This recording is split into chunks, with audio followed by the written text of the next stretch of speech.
뉴스 시작합니다. 저는 동정민입니다. 검찰에 이어 감사원도 전임 문재인 정부를 향해 칼을 빼들었습니다. 하반기에 무려 34개 분야에 대해 전방위 감사를 벌이겠다 밝혔는데요. 탈원전 정책, 태양광 도입 과정, 코로나 백신과 마스크 수급까지 들여다보겠다고 하고요. 문재인 정부 때 수장이 임명된 공수처 방통위 감사도 예고했습니다. 하나같이 논란이 됐던 사안들을 파헤치는 거라 정치적 파장도 커 보입니다. 첫 소식 윤수민 기자입니다. 지난 2020년 12월 당시 청와대는 문재인 전 대통령이 모더나 CEO와 전화통화로 2천만 명 분량의 백신을 공급받기로 했다고 발표했습니다. 계약 협상을 추진하던 물량인 2천만 도즈보다 2배 늘어난 규모입니다. 하지만 공급은 제때 이루어지지 않았고 접종 계획도 차질을 빚었습니다. 감사원은 백신 수급 과정의 문제점 등 올 하반기 34개 분야에 대한 감사 계획을 확정했습니다. 신재생 에너지 사업을 감사해 탈원전 실태를 다시 들여다보고 소득과 고용 관련해 통계청이 내놓은 통계들이 적절했는지도 감사하기로 했습니다. 오늘 발표된 감사 계획은 정기 감사가 아닌 특정 사안 감사로 사실상 문재인 정부를 겨냥했다는 해석이 나옵니다.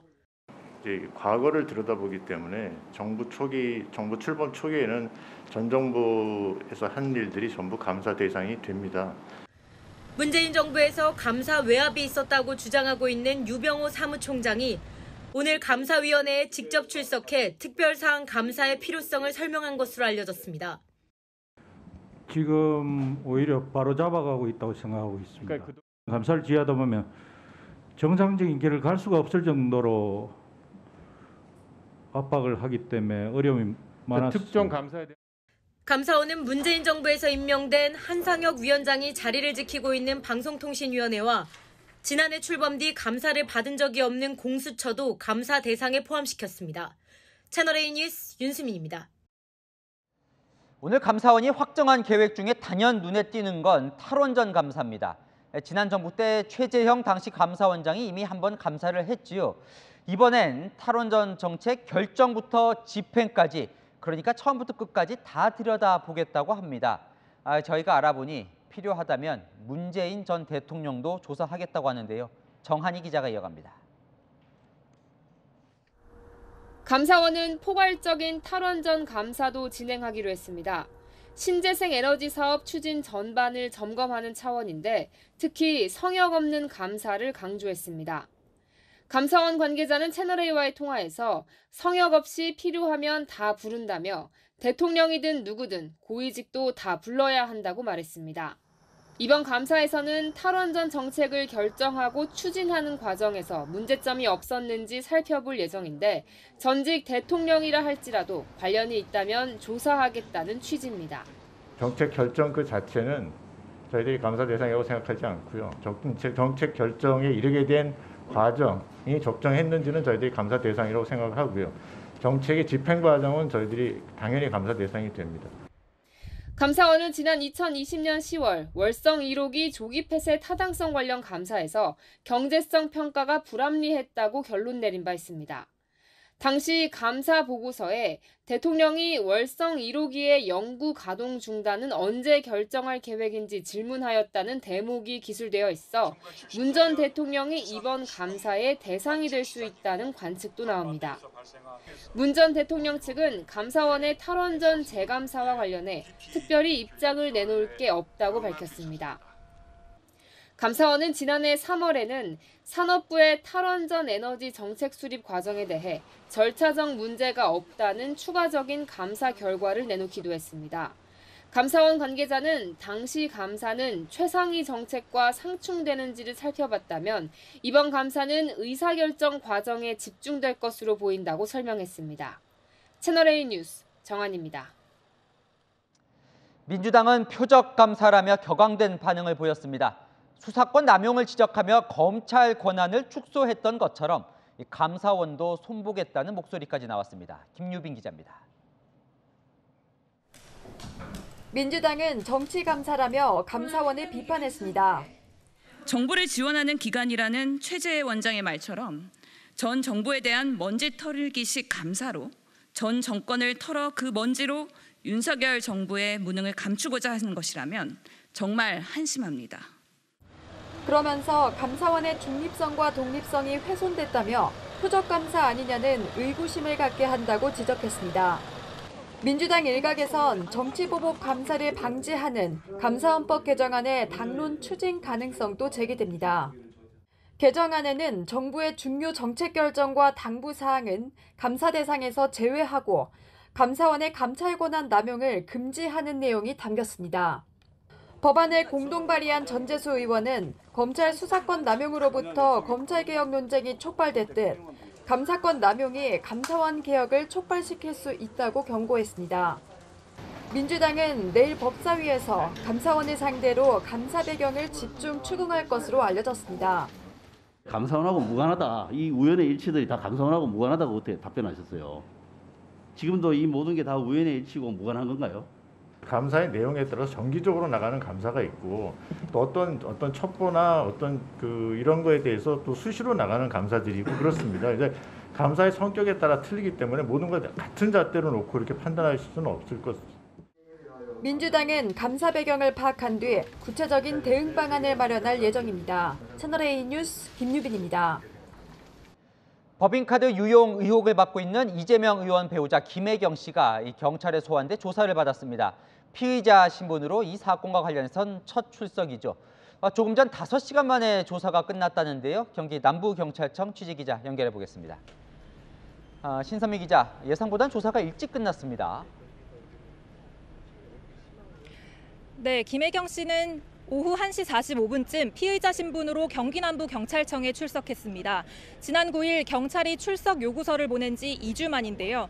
조금 전 조사가 끝나고 오후 6시 50분쯤 귀가했습니다. 예상보다는 조사가 빨리 끝난 건데요. 출석할 때도 귀가할 때도 취재진의 질문에 별다른 대답을 하지 않고 갔습니다. S에게 법인카드 사적 사용 지시하셨습니까? 혐의 부인하시는 겁니까?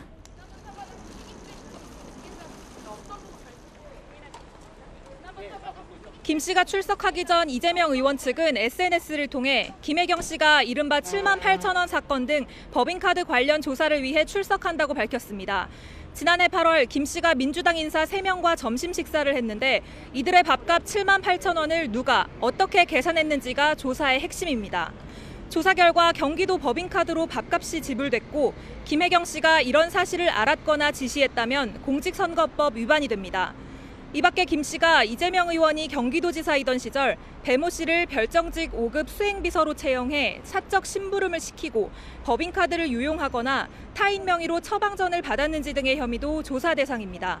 이재명 의원 측은 김 씨가 법인카드 사용 여부를 몰랐다는 확실한 증거가 있는데 소환 조사까지 하는 것은 유감이라고 밝혔습니다. 경찰은 공직선거법 위반 혐의와 관련해선 다음 달 9일 만료되는 만큼 김 씨 조사를 마치는 대로 조속히 결론을 내릴 방침입니다. 지금까지 경기 남부경찰청에서 채널A 뉴스 신선미입니다.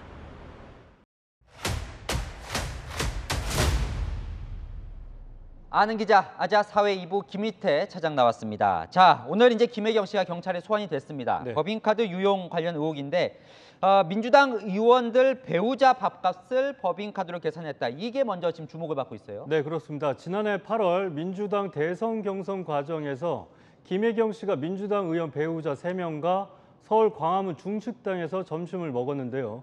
1인당 2만 6천 원씩 합쳐서 모두 10만 원 넘게 나왔는데 본인 밥값은 신고된 정치자금 카드로 결제를 했고요. 나머지 3명의 밥값, 즉 7만 8천 원을 경기도 법인카드로 결제했다는 건데요. 예, 당시 음성을 한번 들어보겠습니다. 몰랐어. 네가 이렇게 카운터 가서 이렇게 생각하고 니네 먹은 거하고 해서 해달라고. 내가 갖고 있는 카드를 한 명만 할 거야. 사모님 거. 네. 아니 걔는 2만 6천 원 1인분 따로 할 거야. 그래도 12만 원 안 채워도 되고 네. 걔네가 3명이 먹는 게 2만 6천 원 곱하기 300원 7만 8천 원. 네네. 그러니까 12만 원에서 3만 원 빼면 니네 4만 원치만 먹으면 3명. 그러면 12만 원도 2만이 되잖아. 그 얘기야. 알았지? 사모님 것만 그 캠프에서 빼는 얘기 말씀해주시죠. 네, 당시 음성인데 그런데 사실 액수가요 7만 8천 원이면 뭐 그렇게 크다고 볼 수는 없는데 왜 이 건에 경찰도 이재명 의원도 주목을 하는 겁니까? 네, 사실 법인카드 유용 의혹은 공금 횡령 정도로 처벌을 받을 가능성이 있습니다. 하지만 지난해 8월 대선 경선 과정에서 민주당 인사들에게 김혜경 씨가 밥을 사줬다는 정치자금법 위반, 즉 선거법 위반 소지가 있는 건데요. 신고된 정치자금 카드로 김혜경 씨 본인 것만 계산한 이유도 이런 점을 알고 있었기 때문으로 추리가 되고 있습니다. 법인카드가 아니어도 사실상 민주당 인사들에게 식사를 대접했다는 사실만으로도 정치자금법 선거법 위반 혐의가 적용될 수도 있는데요. 문제는 김혜경 씨가 직접 지시를 했느냐, 알았느냐, 몰랐냐인데 일반적으로 다른 사람을 밥을 사줬는데 어떻게 계산됐는지 몰랐다는 해명이 경찰에서 어떻게 받아들여질지 주목되는 부분입니다. 그러니까 금액이 뭐 중요한 건 아니다 이런 말이네요. 네. 네, 그렇습니다. 법조계에서는 7만 8천 원 관련된 부분은 기소될 가능성이 높다고 보고 있습니다. 다만 이재명 의원 측에서 겨우 7만 8천 원으로 기소하는 건 정치적이다라고 대응하는 건데요. 경찰의 수사나 기소가 과다는 부분을 강조한다고 할 수 있겠습니다. 네, 시청자 질문 하나 받고 가겠습니다. 그런데 오늘 조사가 이 7만 8천 원 이거 하나겠느냐. 사실 김혜경 씨 이 법화 의혹 생각하면 초밥, 뭐 소고기 이런 게 생각이 나거든요. 그런 것도 조사를 하는 겁니까? 네, 물론입니다. 조사 대상이고 김혜경 씨가 어떻게 답할지도 관심이었는데요. 현재 이제 경찰 조사가 마무리됐습니다. 일단 관련 녹취를 하나 먼저 들어보시겠습니다. 와, 근데 저기 사모님 진짜 양 많으신 것 같아요. 드시는 거 보면. 10인분을 아드님들이 드시나? 모르겠어요. 그렇다고 초밥을 쌓아주진 않을 거 아니야. 상하죠. 하루만 지나도. 나는 개인적으로 기생충이 있다고 생각해. 밑에 사는 기생충이 있는 경우가 있어. 11불씩 그렇게. 풀구간 미스테리야. 나한테 맨날 그랬어. 저걸 진짜 다 드시는 거냐고. 네, 그러니까 초밥 10인분, 뭐 기생충 이런 발언으로 당시에 뜨거웠던 내용이에요. 네, 그렇습니다. 이 많은 초밥의 행방에 대해 여러 얘기가 당시에 많았습니다. 경찰은 이 사라진 초밥 10인분에도 주목을 하고 있는데요. 경찰 관계자는 김혜경 씨를 조사한 후에 이 부분에 대한 수사 내용을 포함할지 검토할 것이라고 밝혔습니다. 아시는 것처럼 경찰이 수사하는 또 다른 혐의 중 하나가 경기주택도시공사 GH 비성캠프 의혹입니다. 이재명 의원 자택 바로 옆집 주택공사 합숙소가 비성캠프로 쓰였다는 건데 이 또한 선거법 위반 혐의가 적용될 수 있습니다. 최근에는 김혜경 씨의 수행비서 배모 씨가 옆집을 전세를 직접 내놨다는 정황을 경찰이 확인을 했고 경기주택도시공사에 대해서도 6월에 이어 이번 달에도 2차 압수수색까지 했습니다. 논란이 더 있거든요. 사실 뭐 약 대리 처방 의혹도 있고 네, 소고기 그렇습니다. 구매 의혹도 있고 이런 네, 것도 그렇습니다. 조사를 하는 겁니까? 네, 약 대리 처방 의혹에 대해서는 김혜경 씨가 일부 혐의를 인정했던 부분도 있었고요. 경찰이 이제 지난 4월부터 수도권 식당 129곳과 경기도청 등을 압수수색을 했습니다.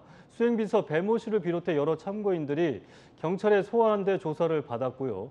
지난 경기도 자체 감사 결과 3월 배 씨를 횡령과 업무상 배임 등 혐의로 경기 남부경찰청에 고발을 했습니다. 확인되지 않은 법과 사용처가 한 70에서 80곳에 이르고 금액도 700에서 800만 원가량으로 파악이 되고 있습니다. 하지만 법과 유형에 대해서 배모 씨가 단독으로 한 것이라는 게 김혜경 씨 측의 입장이어서 지시 여부를 확인하는 게 경찰의 숙제라고 볼 수 있겠습니다.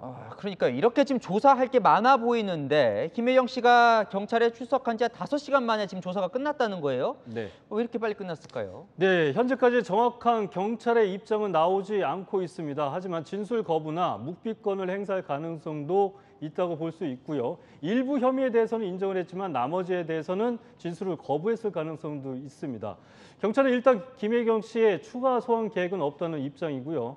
경찰은 이번 달 안에 수사 내용을 검찰에 넘기고 검찰은 최소 열흘 정도 수사 내용을 검토하고 기소 여부를 최종 판단할 것으로 보입니다. 경기 남부경찰청 수사하는 의혹이 6개고요. 수원지검, 이 밖에 중앙지검에서도 진행 중인 수사까지 합치면 모두 10개에 달하고 있습니다. 앞으로 이재명 의원에 대한 법적 리스크도 커질 수밖에 없습니다. 네, 여기까지 듣겠습니다. 지금까지 아는 기자 김희태 차장이었습니다. 여야는 오늘 김대기 대통령 비서실장 등이 출석한 국회 운영위원회에서 맞붙었습니다. 대통령실 참모들은 건진법사의 이권 개입 의혹 등에 대한 질문을 집중적으로 받았습니다. 유주은 기자입니다. 민주당은 건진법사가 윤석열 대통령 부부와의 친분을 이용해 이권에 개입한 의혹이 있다며 대통령실을 압박했습니다. 건진법사 전성배 씨 아십니까? 모릅니다. 건진법사가 대통령 부부와의 친분을 이용해서 세무조사 무마 청탁이라든가 이권 개입을 한다는 의혹이 있어서 청와대 대통령실에서 조사하겠다고 얘기했어요. 건진법사 조사하고 있냐고요. 대통령실이 그 민간인에 대해서 수사를 해라 말라 좀 그럴 입장은 아니기 때문에 찌라시에 이제 그런 내용이 나와서 그것이 사실 여부를 확인하고 있다. 또 민정수석실을 없애 대통령 친인척 관리 기능이 무력화됐다고 지적했고 제2부속실 폐지 문제도 거론했습니다. 제2부속실 설치합니까 안 합니까? 의원님께서 질의하신 취지는 알겠습니다만 충분한 보좌는 이루어지고 있다고 그렇게 생각하고 있습니다. 민주당이 김건희 여사의 논문 표절 의혹을 제기하자 국민의힘은 문재인 정부 당시 김정숙 여사 디자이너 딸의 청와대 채용 문제로 맞불을 놨습니다. 김건희 여사가 사실상 그대로 복붙해서 표절했다고 여러 군데 나와서 지금 고발하고 있어요. 사과를 요구하고 있습니다. 알고 계십니까? 지난 문재인 대통령 청와대에서 발생한 이런 불법적 특혜 채용은 이마저 책임질 사람이 없다고 나 몰라라 하기에는 위반된 내용이 너무나 엄정하며 민주당 강경파 초선 의원 모임 철험에는 김건희 여사의 도이치모터스 주가 조작 의혹과 허위 경력 의혹 등에 대해 특별검사를 임명하자는 특검법을 발의하며 공세 수위를 높였습니다. 채널A 뉴스 유주은입니다. 오늘 국회에선 이틀 전 임명된 김은혜 대통령실 홍보수석에게도 질의가 쏟아졌습니다. 김 수석의 선거법 위반 혐의에 대해 시작부터 격론이 벌어졌는데요. 어떤 공방이 오갔는지 최수연 기자가 정리했습니다. 국회 운영위원회 질의가 시작되자마자 민주당은 김은혜 홍보수석을 정조준했습니다. 지방선거에 후보로 뛰실 때 재산 축소 신고 때문에 선관위에서 고발됐잖아요. 그죠? 저는 그 같은 사실에 대해서 알고 있지 않습니다. 네? 선관위로부터 고발당했다는 사실은 제가 알고 있지 않습니다. 지난 지방선거 당시 경기지사 후보로 나선 김 수석의 재산 축소 신고 관련 선거법 위반 혐의를 따져 물은 겁니다.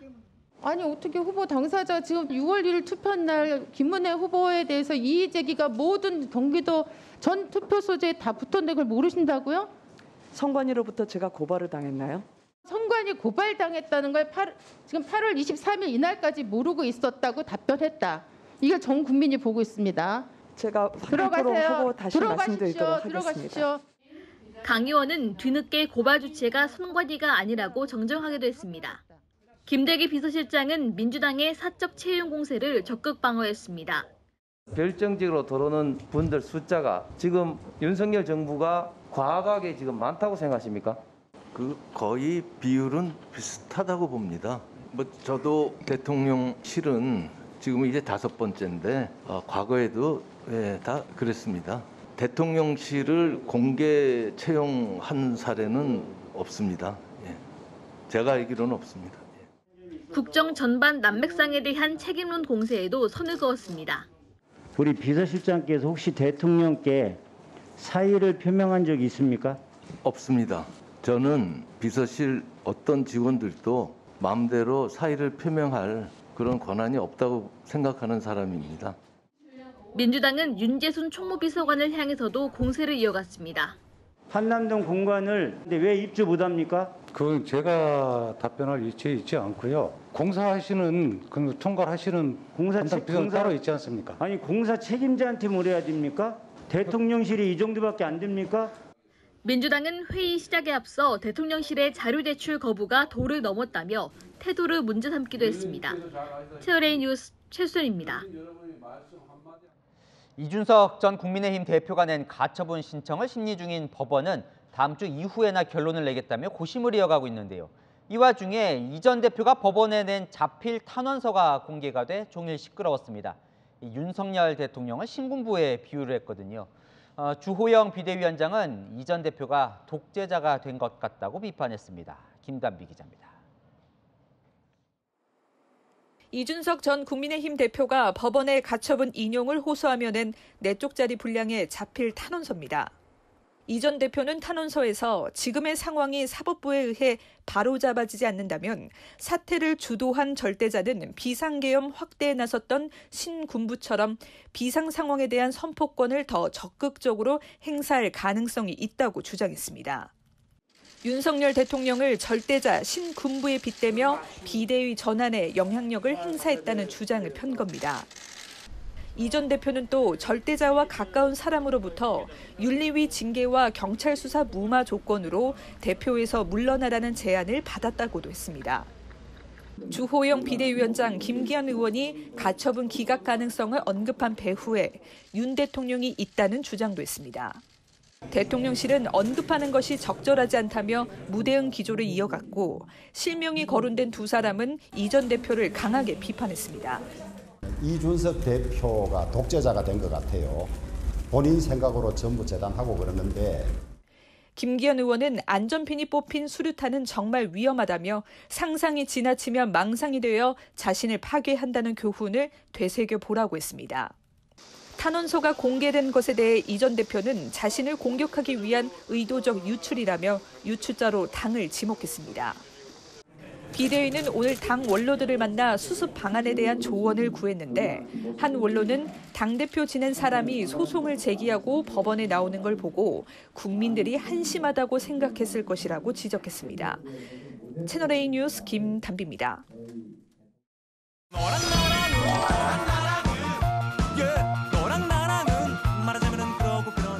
여랑야랑 정치부 김철중 기자와 함께합니다. 첫 번째 주제 보겠습니다. 네, 어제 법사위가 밤까지 뜨거웠는데요. 한동훈 장관이 정말 이겼습니까? 제가 승패를 단언해서 말씀드리긴 어렵지만 한치도 밀리지 않았던 건 분명해 보입니다. 가장 뜨겁게 맞붙었던 최광욱 의원과 설전 영상부터 보고 오시죠.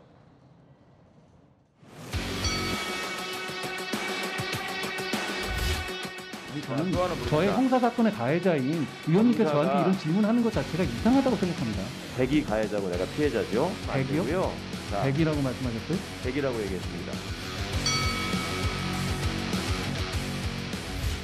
입법기관이 국무위원에게 지금 검찰의 업무에 대해 질문하는데 그런 태도를 보입니까? 저도 지금 국무위원으로서 미국의 장관인데요.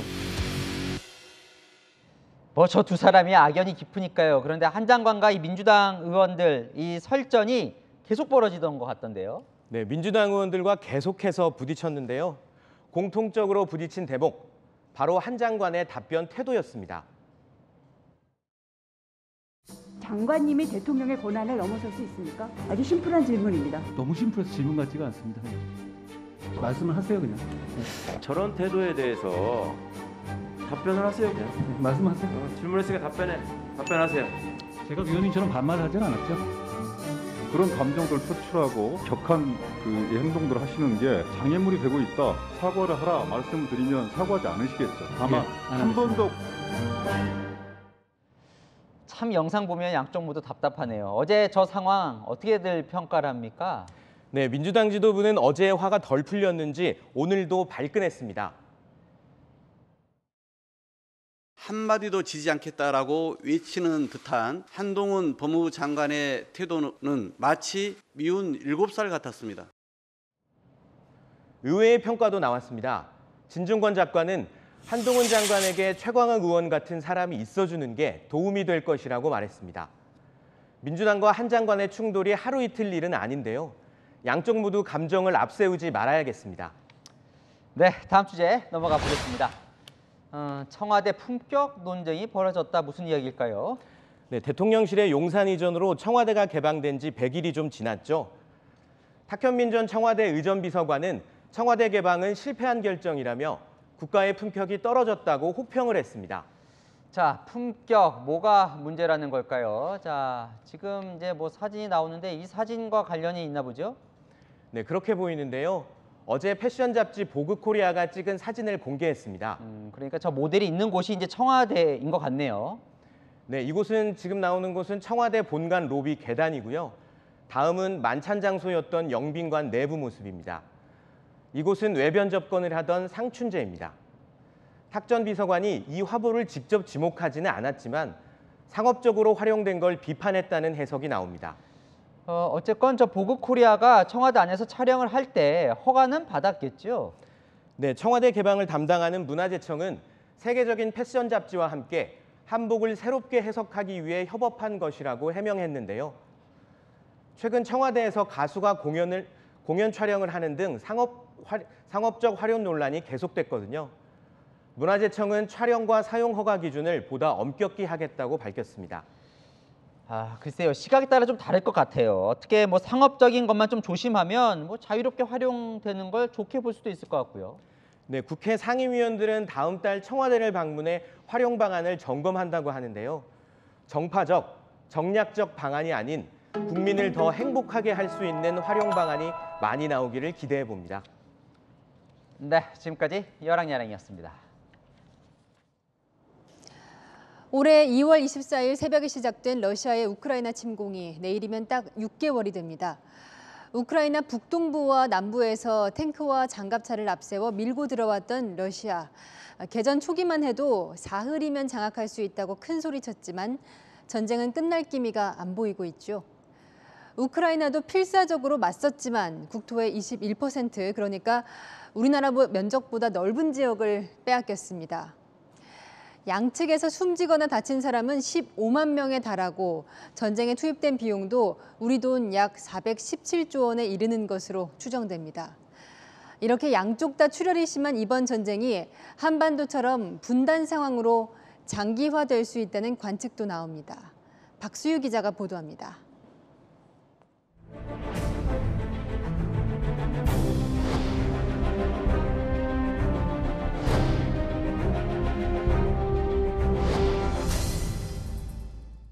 Я к скорой подходила, я не боюсь, я видела эти трупы, кульками застегивали и увозили.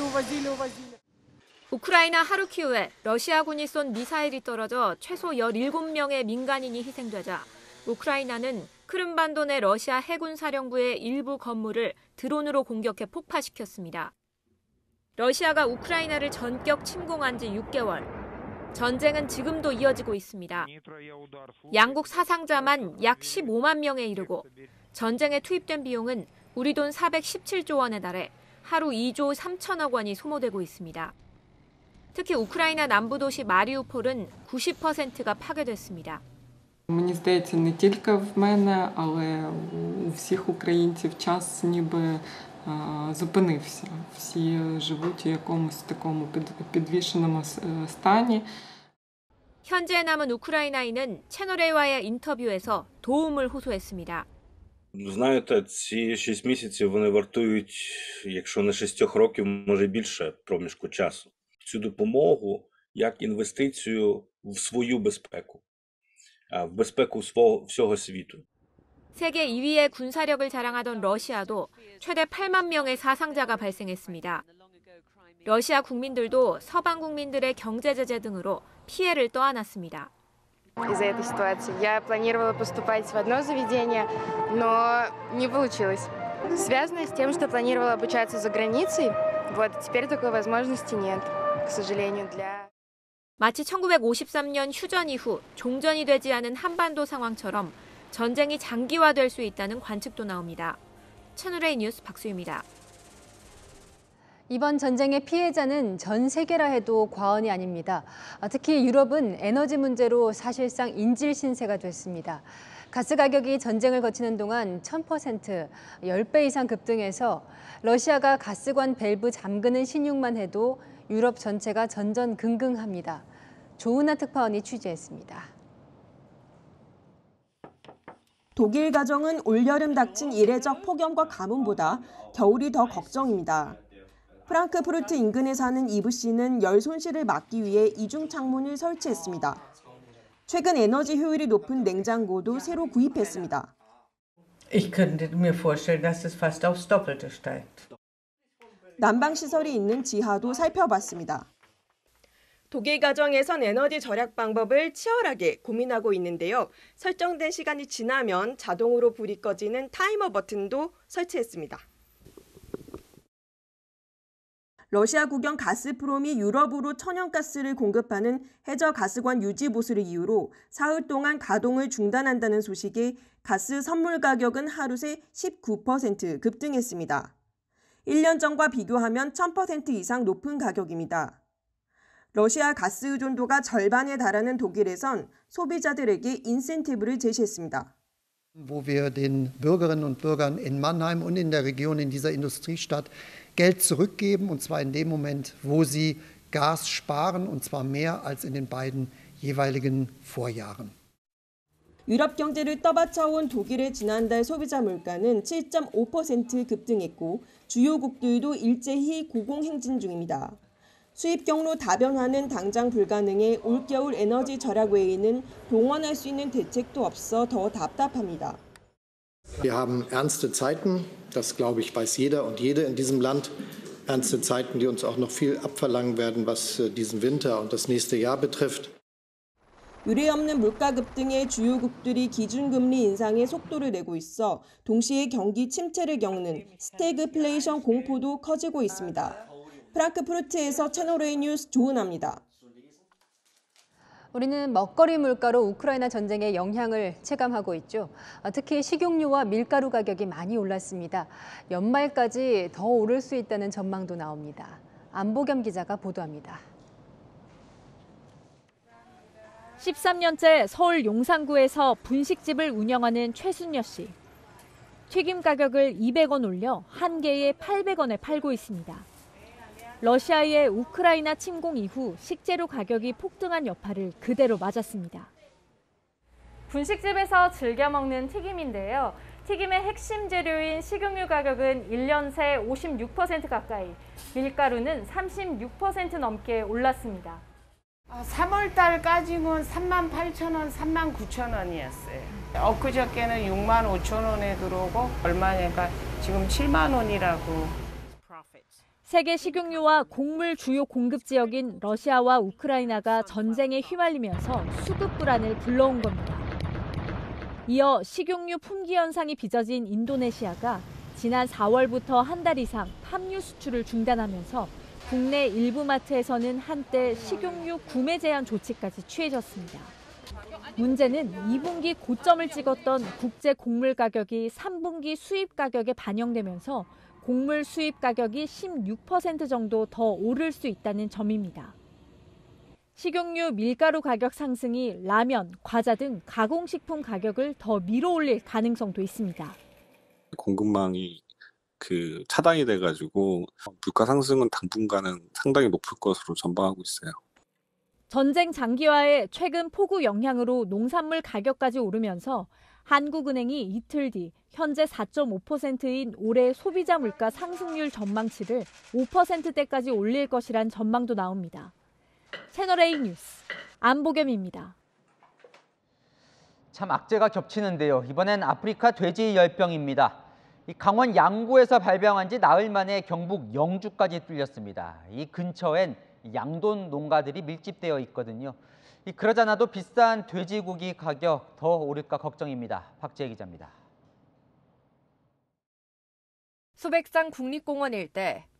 어제 야생 멧돼지 2마리의 폐사체에서 아프리카 돼지열병이 발견됐습니다. 지난주 목요일 강원도 양구 돼지 농가에서 감염체가 나온 지 나흘 만에 경북도 뚫린 겁니다.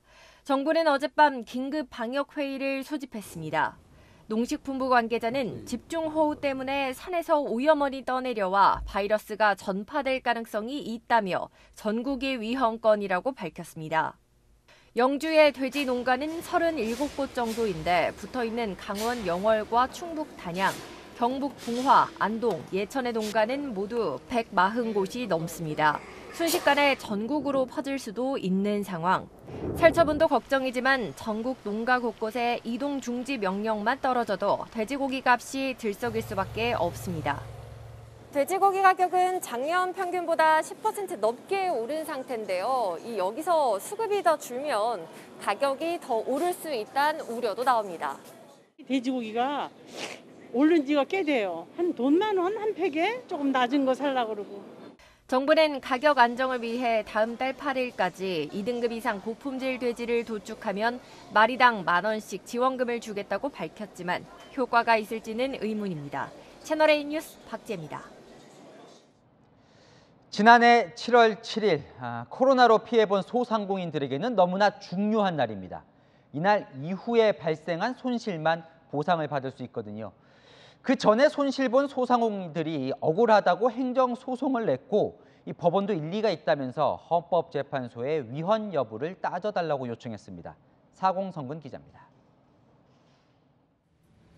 고깃집을 운영해온 김영주 씨.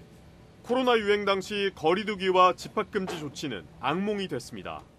8시까지 뭐 시간 제한이라든지 아니면은 뭐 인원 제한을 해서 거의 영업을 뭐 반토막 나다시피 이렇게 했는데 임대료와 인건비 부담에 1억 원을 대출받기도 했습니다.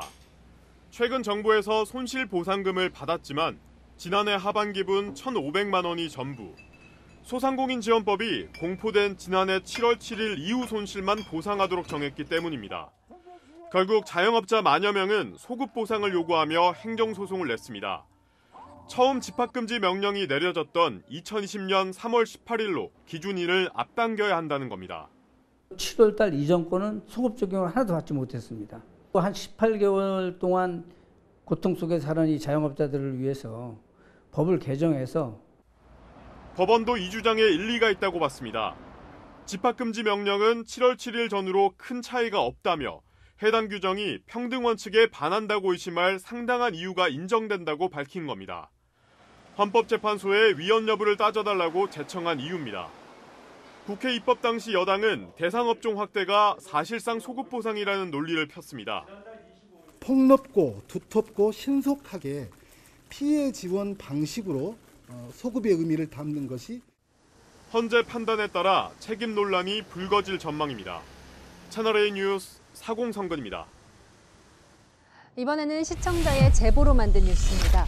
5살 아이가 유치원에서 정서적 학대를 당했다는 학부모의 제보인데요. 강제로 계속 혼자 앉아있게 하고 억지로 음식을 먹게 하는 모습이 CCTV에 고스란히 담겼습니다. 유치원은 학대가 아니라는 주장인데 직접 판단해 보시죠. 조민기 기자입니다. 유치원 수업 시간, 교사가 손짓을 하며 남자아이를 불러냅니다. 아이가 다가가자 잡아당겨 의자에 앉힙니다. 아이는 친구들이 보는 앞에서 결국 울음을 터뜨립니다. 다른 날 점심시간, 아이가 거부하는데도 음식을 먹이려 시도하고 아이가 손으로 막고 나서야 뒤돌아섭니다. 지난달 경기 지역의 유치원 교사가 5살 아동에게 한 행동들이 유치원 CCTV에 포착됐습니다. 친구들이 배식을 받을 때 홀로 자리에 앉아 있거나 만들기 수업에서 배제돼 울고 있는 장면도 찍혔습니다. 경찰관 입회하에 CCTV를 열람한 부모는 비슷한 일이 2달간 이어져 왔다고 주장합니다. 가기 싫다라는 말은 하긴 했었어요. 근데 아이는 저한테 계속 외치고 있었는데 이제서야 이제 해결을 주려고 하니 진짜 마음이 너무 아프더라고요. 채널A는 교사의 해명을 듣기 위해 유치원을 찾아갔지만 유치원 측의 반대로 들을 수 없었습니다.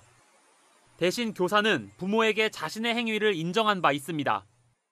앉기 싫은 아이 앉게 하고 혼자 있게 하고 얘기를 듣지 않아서 가슴이 너무너무 아프게끔 속상하게 했던 것도 제 잘못입니다.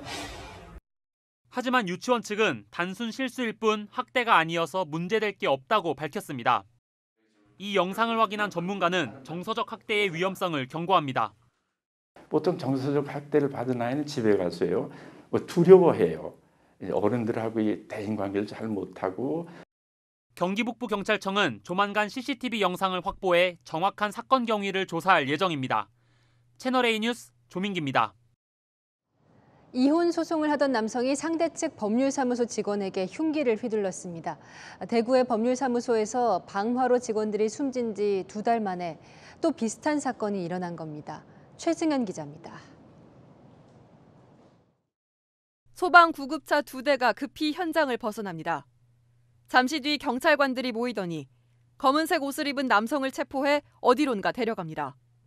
법률사무소 직원에게 흉기를 휘두른 혐의로 중국 국적의 40대 남성이 체포된 건 어제 오후 5시쯤.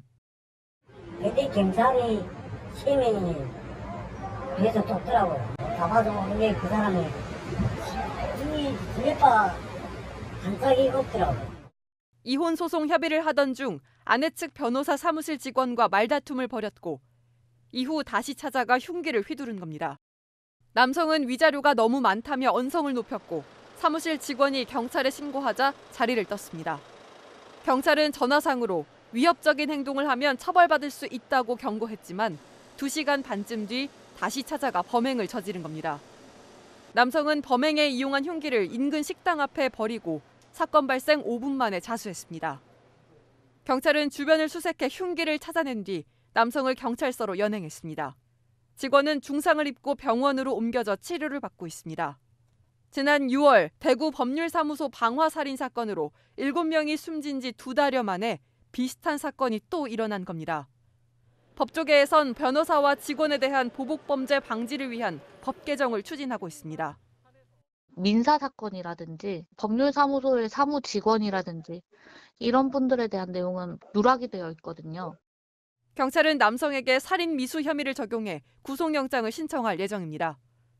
채널A 뉴스 최승현입니다. 오늘 혹시 정부로부터 이런 문자 받으셨습니까? 집중호우로 이 땅속에 묻혀있던 지뢰가 떠내려올 수 있으니 각별히 유의해달라는 내용이었는데요. 수해 복구하다가 떠내려온 지뢰를 밟아서 사고를 당하는 경우 꽤 많습니다. 서울 서초구 우면산에도 이 제거하지 못한 지뢰들이 남아있거든요. 남영주 기자의 다시 간다 시작합니다.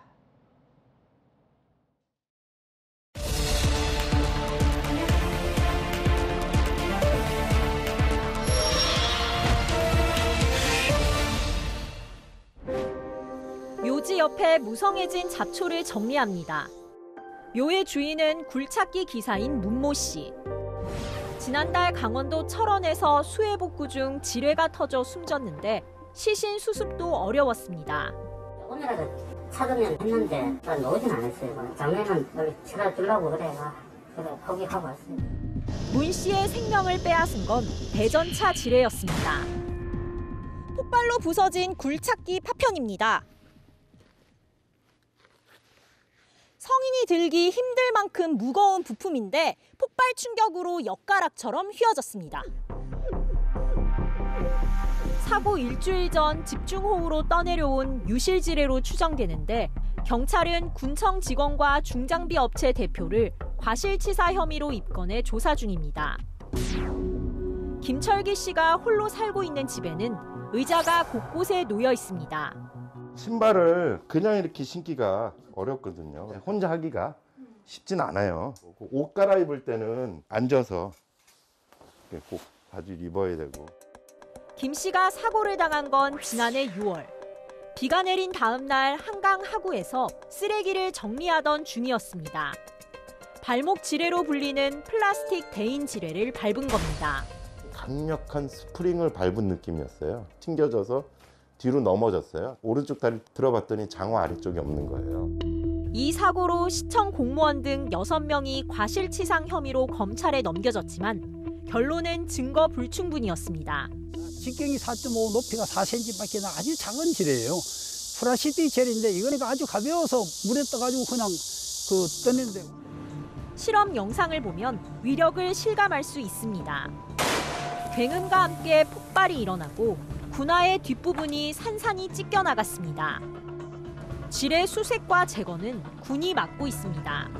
군은 집중호우가 오고 나면 지뢰 수색에 나서지만 유실지뢰를 찾는 건 쉽지 않습니다. 유실지뢰는 전방 지역만의 이야기가 아닙니다. 지난 8일 집중호우로 폐쇄된 서울 서초구 우면산에 가봤습니다. 과거 방공기지를 방어하기 위해 대인지뢰 1000개를 묻은 곳인데 아직 제거하지 못한 지뢰가 18개나 있습니다. 등산로 입구에 위험 안내판과 철조망도 있지만 풀에 가려 잘 보이지 않습니다.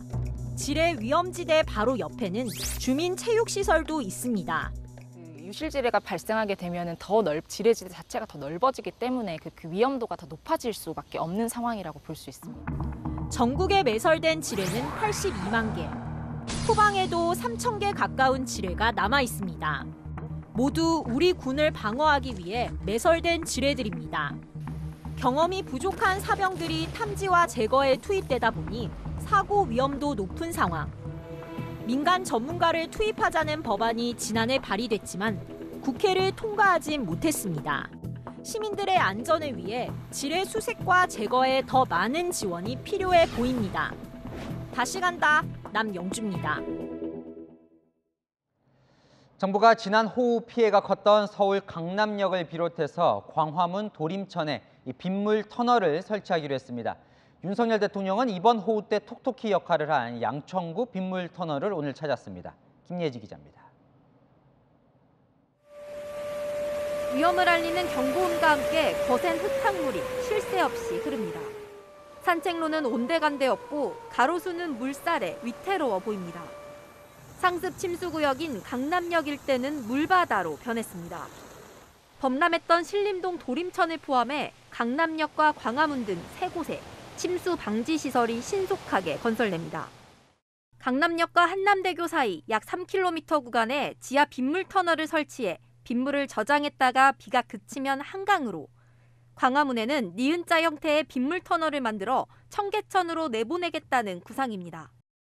정부가 전체 예산의 25%인 1,500억 원의 국고를 투입합니다. 서울 관악구 도림천에는 한강과 천을 잇는 지하 방수로를 설치하고 국고 750억 원을 지원합니다. 이들 시설은 2027년 완공 목표로 예비 타당성 조사도 면제받습니다. 윤석열 대통령은 양천구 신월동에 위치한 빗물 터널을 방문하고 관계 당국에 수해를 막기 위한 취수 대책을 조속히 추진하라고 지시했습니다. 환경부는 하수도법을 고쳐 상습 침수구역 빗물바지 청소를 지자체 의무로 규정하겠다고 밝혔습니다. 빗물바지가 담배꽁초 등 쓰레기에 막혀 무용지물이 되는 일을 막겠다는 겁니다. 채널A 뉴스 김예지입니다. 암과 난치병, 생활고에 시달리다 사망한 수원 세모녀 사건의 이 안타까운 사연이 전해졌지요. 이 건강보험료가 16개월이나 밀렸는데도 이 지자체 직원은 이달 초에야 방문을 했던 것으로 알려졌습니다. 먼저 찾아가지 않으면 받을 수 없는 복지 서비스, 이 개선 목소리가 커지고 있습니다. 장하연 기자입니다. 수원 다세대 주택에서 그제 오후 숨진 채 발견된 세모녀. 이웃과의 왕래는 없었습니다. 누군지 모르지. 죽으려고 해도 누가 말도 안 듣고 내가 알니까 누군지도 모르고. 엄마와 딸 모두 암과 난치병 등을 앓고 있었고 생활고로 어려움을 겪었지만 복지 혜택은 전혀 받지 못했습니다. 당사자가 직접 신청하거나 주변인들의 제보가 있어야 하는데 외부와 단절돼 있어 힘들었습니다. 2014년 송파 세모녀 사건 이후 정부는 3개월 이상 공과금을 연체하면 관할구청에 통보되는 시스템을 만들었지만 소용없었습니다. 건강보험료가 16개월치 27만 원가량이 체납돼 화성시에 수차례 통보됐지만 시는 이달 초에야 주민등록상 주소지를 찾은 겁니다. 건수가 이제 너무 많아지면 확인하는데 시간도 오래 걸리고 자료는 계속 내려오고 하다 보니까 어느 정도는 조회 조건을 만들어서 주어진 인력 안에서 제가 해결은 해야 되는 거 아니에요. 그마저도 지난 2020년 2월 모녀가 수원시로 이사한 뒤 전입신고를 하지 않아 실거주지로의 방문으로 이어지지 못했습니다. 실제 국주지 주민등록상 주소지 담당이 나가면 거기는 없는 거고 저희한테는 분 떠 있는 분들인 거죠. 사실 실거주로만 하는 거니까 관리가 안 되는 거죠. 복지부는 새 모녀처럼 수급 이력이 없는 주거지 미상 위기가구도 정보 연계를 통해 찾아 지원하겠다고 밝혔습니다. 채널A 뉴스 장하연입니다. 알프스 산맥의 빙하가 지난 85년 동안 절반이나 사라졌다는 연구 결과가 나왔습니다. 일본 홋카이도의 신서에서는 정체를 알 수 없는 의문의 물기둥이 솟구치고 있습니다. 곽정아 기자입니다. 1928년 당시 알프스 피셔 빙하. 빙하는 흔적도 없이 사라지고 지푸른 초원으로 변했습니다. 피즈로제그와 치에르바 빙하도 텅 빈 계곡의 흔적만 남았습니다. 스위스 한 대학 연구팀이 알프스 빙하를 추적 조사한 결과 85년 동안 스위스 빙하의 절반이 사라진 것으로 나타났습니다. 10년마다 서울 여의도 면적의 30배 크기만 한 빙하가 없어진 셈입니다. Es ist schon so, dass der Großteil der Gletscher in den Alpen in den nächsten 50 Jahren verschwinden wird. 연구팀은 최근 6년간 빙하의 12%가 사라지는 등 해빙 속도가 더 빨라지고 있다고 경고했습니다. 연구팀은 연구 내용에 반영되지 않은 올해 상황을 더 심각하게 보고 있습니다. 겨울부터 지속된 가뭄, 올여름 사상 최악의 불볕더위가 빙하를 녹이고 결국 물 부족 사태를 불러올 것이라고 예측했습니다. 일본 홋카이도의 한 신사, 높이 30m에 달하는 물기둥이 솟구칩니다. 지난 8일부터 시작된 이 물기둥 현상은 2주째 계속되고 있습니다. 非常に多くの観光の方が町に来たりですね、神社にお越しいただいたりしてるんですけども、やはり近隣の住民の方がですね。 정확한 원인은 아직 밝혀지지 않았습니다. 60여 년 전 이 지역에서 지하 자원을 조사하기 위해서 우물을 만든 적이 있는데 그중 하나에서 메탄가스와 물이 뿜어져 나오는 것이라는 분석도 나옵니다. 채널A 뉴스 곽정아입니다.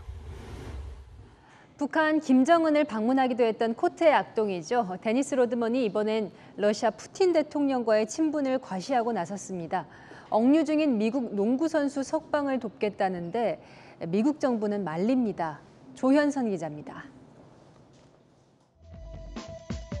코드 위의 악동으로 이름을 날린 데니스 로드먼. 은퇴 후에도 여전한 악동이었습니다. 북한을 5번이나 방문해 김정은과의 친분을 과시했습니다. 2018년엔 북미 정상회담에도 모습을 드러냈습니다. 한동안 잠잠하던 로드먼이 이번엔 러시아로 가겠다고 나섰습니다. 미국 프로농구 선수 브리트니 그라이너의 석방을 돕겠다는 겁니다.